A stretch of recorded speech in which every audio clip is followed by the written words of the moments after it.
Les refrains de mon cœur, Frédéric Zetoun. Bienvenue à toutes, bienvenue à tous. Je suis très heureux de vous retrouver pour un nouveau rendez-vous des refrains de mon cœur sur RCJ. Aujourd'hui, mon invité est quelqu'un de passionnant, de fascinant. Voilà maintenant quelques 10 années que cet artiste, sans jamais l'imiter et sans jamais le singer, remet en lumière et à l'honneur le répertoire du grand Jacques Brel. Son dernier fait d'armes, c'est d'avoir triomphé sur la scène de l'Olympia devant une salle archi-comble. C'est Arnaud Ascoy que j'ai le bonheur de recevoir aujourd'hui. Bonjour Arnaud, comment ça va ? Bonjour Frédéric, ça va très bien. Bonjour tout le monde. Alors Arnaud, je dois vous définir comment pouvoir vous qualifier, tant moi-même je me pose encore la question. Réincarnation de Jacques Brel, tant sur scène, vous êtes la réplique parfaite du grand Jacques ? Bah écoutez Frédéric, vous vous posez la question, mais figurez-vous que moi aussi, en réalité, parce que j'ai pas trop d'explications non plus à tout ce qui s'est passé, ça m'est tombé un petit peu dessus, vraiment de manière assez brutale, comme une passion, comme une évidence même, je dirais. Et avec quasiment pas d'autre choix que de me lancer à corps perdu dans cette folle aventure, ouais, puisque... Cette aventure, c'est La Promesse Brel, un spectacle que vous donnez partout en France et bientôt maintenant aussi à l'étranger, et dans la francophonie. On aura l'occasion d'en reparler tout à l'heure. Moi, je voudrais juste un petit message personnel pour nos auditeurs.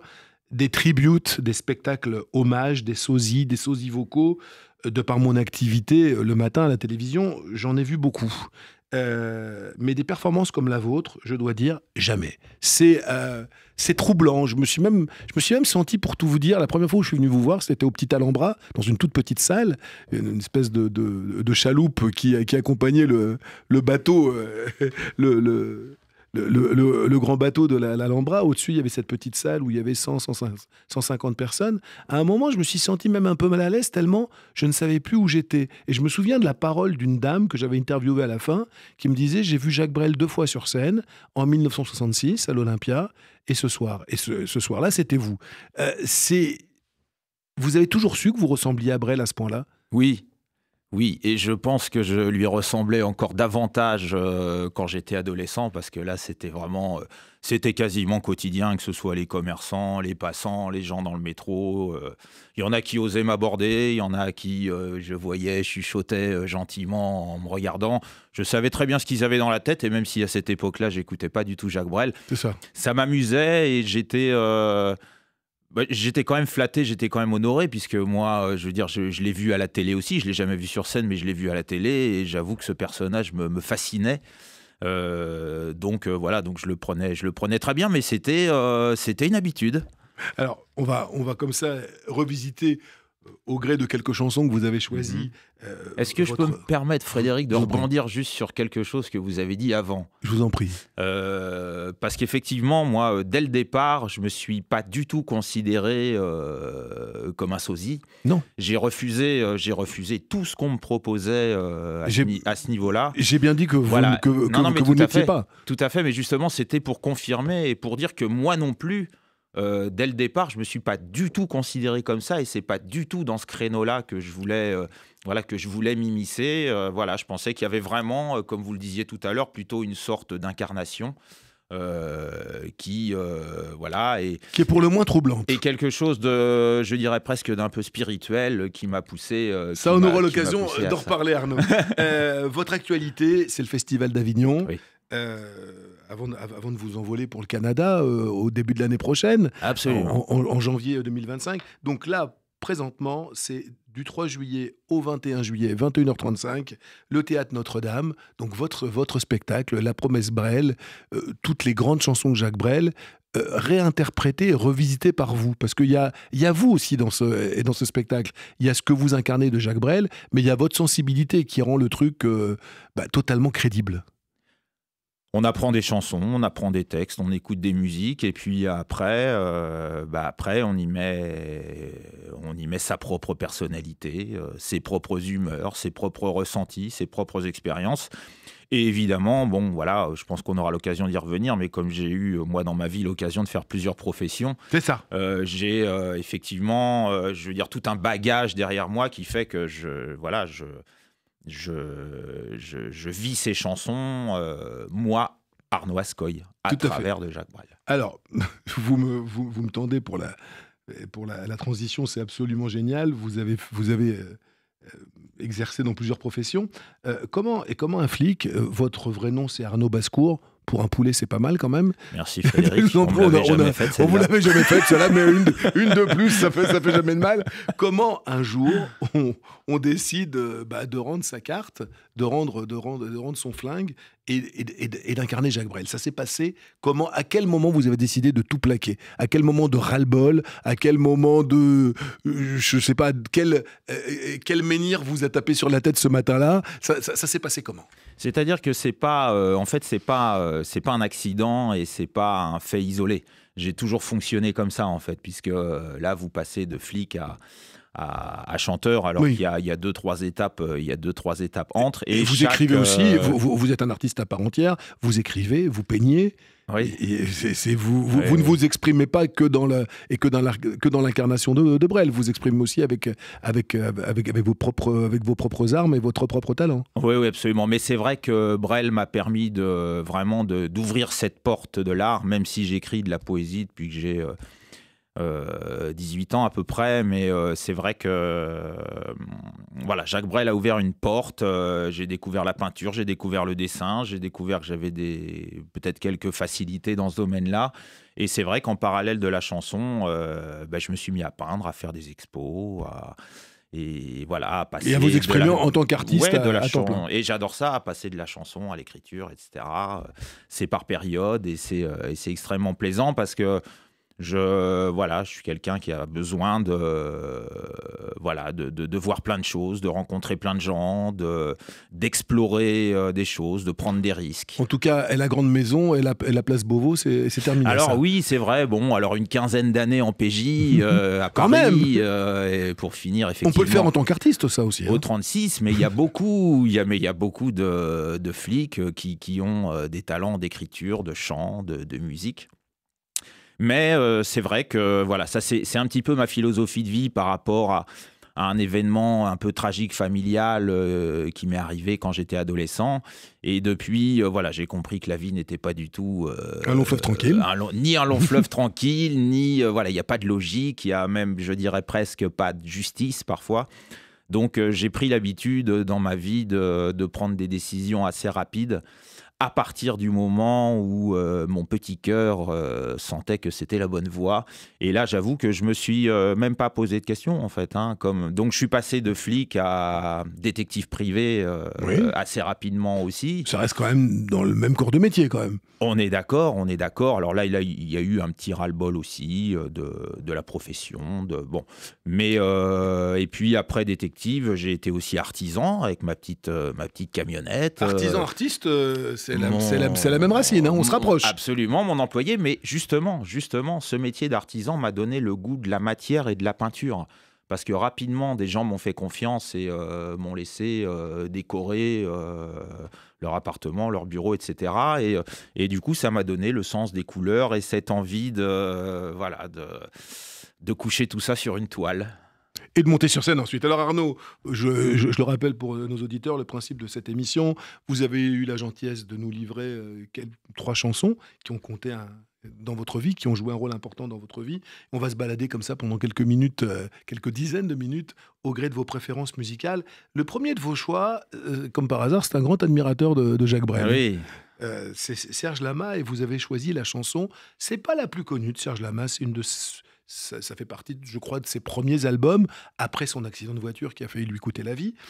Cette chanson, c'est une chanson signée Yves Gilbert pour la musique, Serge Lama, comme toujours, pour les paroles. C'est Une île. Alors, vous savez qu'il y a aussi une chanson de Brel qui s'appelle Une île. Bien sûr. Il y a une chanson de 1962 de Brel qui s'appelle Une île. Je sais bien. Pourquoi ce titre et pourquoi cet artiste? Alors, pourquoi Serge Lama? Parce que je dois vous avouer que, moi, j'étais adolescent dans les années 80, donc j'ai grandi avec la musique... moderne de ces années-là, avec tous ces nouveaux courants musicaux qui fleurissaient. Donc j'ai pas, c'est vrai que tous les chanteurs français, toutes les chanteuses à texte, je m'y suis jamais vraiment intéressé. Et Brel m'a ouvert aussi cette porte. Donc j'ai découvert, les Reggiani, les Piaf, les Barbara. Grâce à Brel. Grâce à Brel, absolument. Et donc bien sûr Serge Lama. qui a une voix extrêmement profonde, un petit peu comme Brel, qui interprète ses chansons, qui a... dont on a dit qu'à un moment, il avait même... On a même dit à un moment que Jacques Brel était un petit peu agacé. Oui. Du fait il aurait dit à un ami de passage à Tahiti, au marquis, dit à Lama que je vais beaucoup mieux, il n'a plus besoin de tousser autant. Non, mais c'est vrai que je sais que ça agaçait Lama, qu'on le compare souvent à Brel. Et visiblement, Brel aussi, ça agaçait. Et Brel aussi. Et c'est vrai que j'ai pas choisi évidemment cette chanson au hasard. Bon, je trouve qu'il y a, pour moi, enfin, elle est dans mon top 5 des plus belles chansons françaises. Effectivement, Brel a aussi écrit Une île une en chanson 62, qui s'appelle Une île. Et c'est là que nous allons écouter tout de suite, elle est de 70. On l'écoute. Allons-y. Une île, Serge Lama. Allons-y. Une île entre le ciel et l'eau.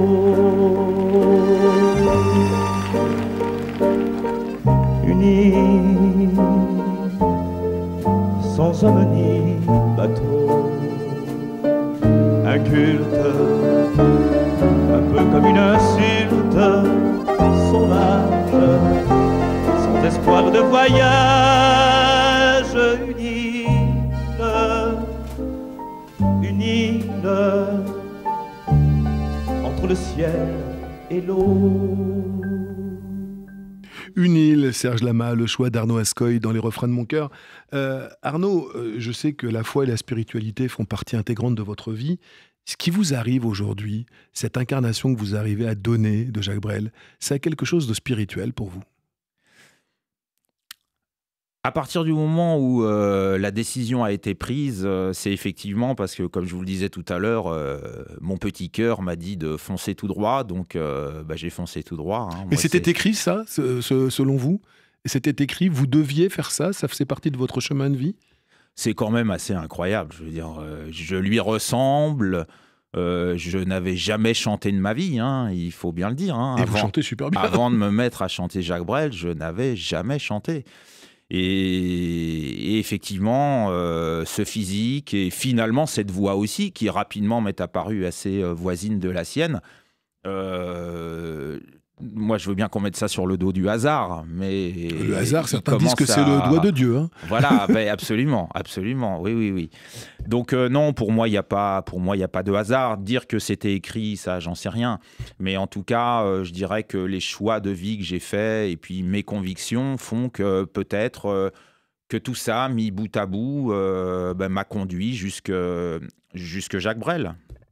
Arnaud, on continue notre promenade parmi les chansons que vous avez choisies. Et tiens, encore un artiste belge. On reste quand même dans l'univers de Jacques Brel, avec un artiste absolument pourri de talent. Ah oui. C'est Stromae que vous avez choisi de nous faire entendre avec sa chanson « Tous les mêmes ». Et c'est vrai que quand on écoute Stromae, on ne peut pas ne pas penser à Brel.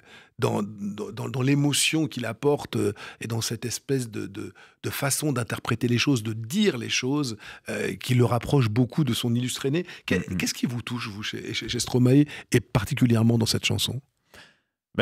C'est vrai que Brel, c'est ce que j'ai l'habitude de dire, c'est que Brel, c'est un cocktail, c'est une voix, c'est une interprétation, c'est la profondeur des textes et tout ça. Et peu d'artistes réunissent tous ces critères et tous ces facteurs et tous ces talents. Et pour moi, Stromae, voilà, quand on l'a vu débarquer en France, il réunissait absolument tous ces critères-là, avec en plus, à l'époque, certainement que Brel aussi incarnait ça aussi, mais avec une originalité et une nouveauté. Une singularité, bien sûr. Voilà.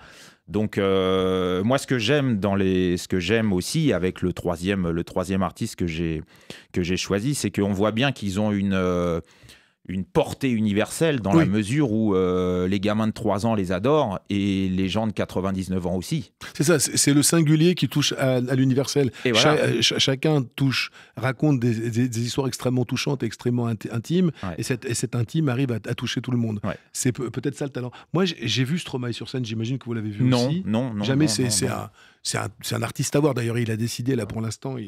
Fatigué nerveusement, il a donc arrêté toute sa tournée. Moi, une question que je me posais pour vous avoir vu plusieurs fois sur scène, combien de temps vous mettez pour redescendre? Combien de temps il vous faut pour redevenir Arnaud et laisser Jacques dans la loge? C'est immédiat? Ben oui, parce que c'est vrai que c'est une question qui revient assez fréquemment, mais parce que vraiment vous l'incarnez sur scène. Oui, mais je vois pas du tout ça comme ça en fait, moi. Je veux dire, j'arrive en tant qu'Arnaud dans la loge. À partir du moment où j'enfile le costume, qui est vraiment le rituel et je dirais voilà, l'événement majeur. Et c'est du sacré, ça. Oui, il y a du sacré. Il y a du sacré là-dedans. Voilà, j'ai effectivement tout un petit cérémonial avec ce costume. Et à partir du moment où j'ai enfilé le costume, voilà, c'est comme si mon esprit s'ouvrait. Et j'ai besoin de sentir la présence de Jacques Brel à mes côtés, parce que j'ai toujours l'impression que tout seul, j'y arriverai jamais. Et à l'inverse, lorsque vous quittez la scène, hop... quand je quitte la scène, ben, j'enlève le costume et c'est terminé, on passe à autre chose. On l'écoute, Stromae? Avec plaisir. Allez, on y va.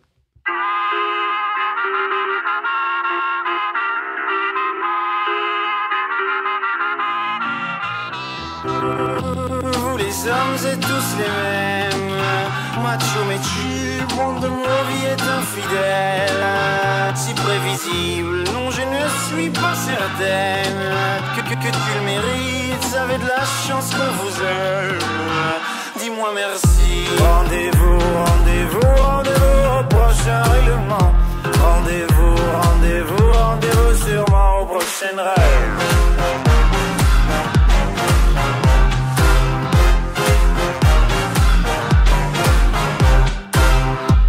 Cette fois c'était la dernière. Tu peux croire que c'est qu'une crise. Mate une dernière fois mon derrière.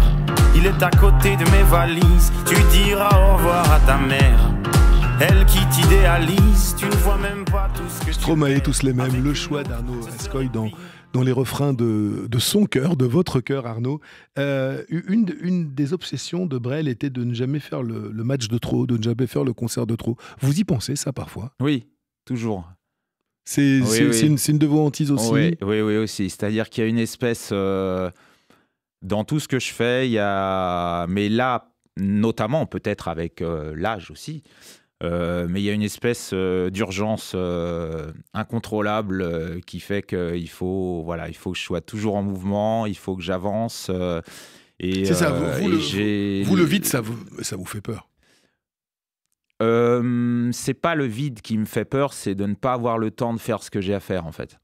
Oui, parce que je rappelle, vous êtes aussi auteur, vous écrivez des chansons, vous écrivez des poèmes, des recueils de poèmes, vous peignez, vous êtes aussi un artiste avec vos propres pinceaux, vous ne faites pas qu'incarner, qu'être interprète du répertoire. Vous êtes plus qu'un interprète d'ailleurs, parce que non seulement vous l'incarnez, mais il y a quelque chose quand même qui est d'une mission de transmission que vous arrivez à faire. Il y a des gamins, je suis persuadé, j'en suis certain, qui ont découvert Brel grâce à vous. Ça vous rend fier, ça? Oui, on en a discuté d'ailleurs avec mon producteur Jacques Roch assez rapidement, parce que l'une de mes préoccupations premières, c'est la transmission, comme vous le disiez, Frédéric. Donc, on aimerait bien toucher davantage cette jeune génération, parce qu'on s'est aperçu qu'à partir du moment où ils étaient dans la salle, c'était gagné, et ils ressortaient avec cet amour de Jacques Brel, des beaux textes, etc. Mais il faut les amener jusqu'à l'intérieur de la salle. Voilà. Et alors là, vous allez bientôt prendre l'avion pour Québec Air, comme aurait chanté Robert Charlebois.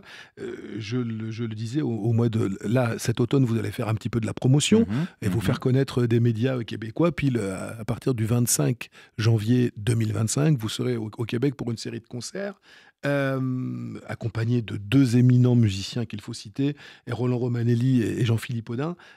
Vous savez que Brel a été adapté en anglais par Mort Schumann. C'est Mort Schumann, ce grand Mort Schumann, qui avait eu l'idée de l'adapter en anglais et de le jouer dans un spectacle off-Broadway. Ce serait un genre de rêve pour vous que d'aller chanter Brel aux États-Unis? Vous y pensez? Oui, c'était... La première fois que j'ai rencontré mon producteur, au terme de notre conversation, il m'a dit « Quel est ton rêve ?» Alors je lui ai dit, écoute, tu vois, regarde mon poignet droit. 6 mois après avoir commencé à chanter, je me suis tatoué Olympia sur le poignet. Et j'étais convaincu dès le départ que vous finiriez à l'Olympia. Que je finirais à l'Olympia. Et voilà, effectivement, pour en revenir un peu à ça, avec toutes les croyances qu'on peut avoir, moi je suis convaincu que voilà, que la pensée, la volonté, la détermination, les forces de l'esprit. Voilà, les forces de l'esprit font qu'à partir du moment où on témoigne de cette bonne volonté et de cette envie profonde, intrinsèque, à ce moment-là, autour de soi, les choses se mettent en ordre. Il faut un certain temps pour qu'elles se mettent en ordre, parce que là, on ne maîtrise plus rien. Mais à partir du moment où, comme on dit, tout simplement, les étoiles s'alignent. Les planètes s'alignent, tout à fait. Et ben là, à ce moment-là, ça devient encore plus comme une évidence. Et moi, j'en étais convaincu. Et donc, après ce premier rêve de l'Olympia, c'est vrai que mon deuxième objectif, c'était le Canada. Et le Canada, on se rapproche des États-Unis. C'était le Canada. Voilà. Alors le suivant, ça aurait peut-être été les États-Unis, mais il se trouve que les deux sont intimement liés, donc c'est génial. Si on finit aux États-Unis, évidemment, c'est carrément génial. C'est merveilleux, et c'est merveilleux pour Jacques Brel aussi. C'est ce qui m'a beaucoup touché, moi, à l'Olympia, c'est d'arriver devant l'Olympia en voyant ce nom de Brel sur la... En lettres de feu. Vous feu. avez rencontré des proches de Jacques Brel lorsque vous avez commencé à chanter il y a 10 ans. Charles Marouani, qui était plus que son impresario, qui était comme son frère, le frère qu'il n'avait pas eu, ou le frère qu'il avait eu, mais enfin celui qu'il avait profondément reconnu. Vous avez rencontré des gens qui le connaissaient, Brel? Vous avez eu l'occasion, votre route? Il y a une espèce de réticence naturelle des gens qui ont tellement... Brel est devenu tellement un mythe que beaucoup de gens... n'ont pas voulu me rencontrer ou n'ont même pas cherché. Ces filles qui s'occupent de la Fondation Brel, jamais elles ne sont jamais venues voir sur scène. France Brel, non, on est en contact. Peut-être viendra-t-elle vous voir lorsque vous allez jouer au mois de février en Belgique. J'espère bien. En tout cas, elle sera invitée, après libre à elle, bien sûr. Arnaud, vous parlez de votre troisième choix dans ces refrains de votre cœur. Et ce troisième choix, c'est Grand Corps Malade, mais en duo avec Kimber Rose, une chanson qui s'appelle Nos plus belles années. Et vos plus belles années, vous êtes en train de les vivre en ce moment? Ah oui, là j'avoue que... C'est-à-dire que j'ai l'impression que tout ce que j'ai fait avant converge vers la situation actuelle, flic, détective, etc. Des problèmes personnels, familiaux, machin, comme tout le monde. Et j'ai l'impression que toute cette expérience, tout ce bagage que j'ai accumulé au cours de ces dizaines d'années, c'était certainement pour arriver là. Vous êtes réconcilié avec la vie aujourd'hui en faisant ça? Oh, moi je croque la vie, j'aime la vie, mais comme tout artiste, je dirais qu'on a, artiste ou autre d'ailleurs. Chez les artistes, c'est encore un peu plus flagrant, tant la sensibilité est à fleur de peau. Ouais, c'est ça, il y a une sensibilité, et je dirais une fragilité que j'avais quand même beaucoup masquée, notamment quand j'étais flic. Moi, à 20 ans, je participais à des autopsies et j'enquêtais sur des meurtres. Oui, c'est moins rigolo que l'Olympia. Donc je veux dire, je m'étais fait une espèce de carapace nécessaire qui fait que là effectivement d'un seul coup tout s'est cassé la figure, et donc je laisse libre cours à cette sensibilité, à cette fragilité qui font que... Pour le plus grand plaisir des gens qui viennent vous voir. Voilà, mais c'est vrai que du coup, ça donne... comme tous les artistes, il y a des hauts, il y a des bas, ça fluctue, c'est une sinusoïde, tout ça, et il faut vivre avec. Non seulement il faut vivre avec, mais toutes ces humeurs, toutes ces émotions ne sont en réalité que des sources d'inspiration, en tout cas. Écoutez, en tout cas, ces années qui sont belles, on vous les souhaite longues et multiples. On écoute Nos plus belles années, votre choix, Arnaud.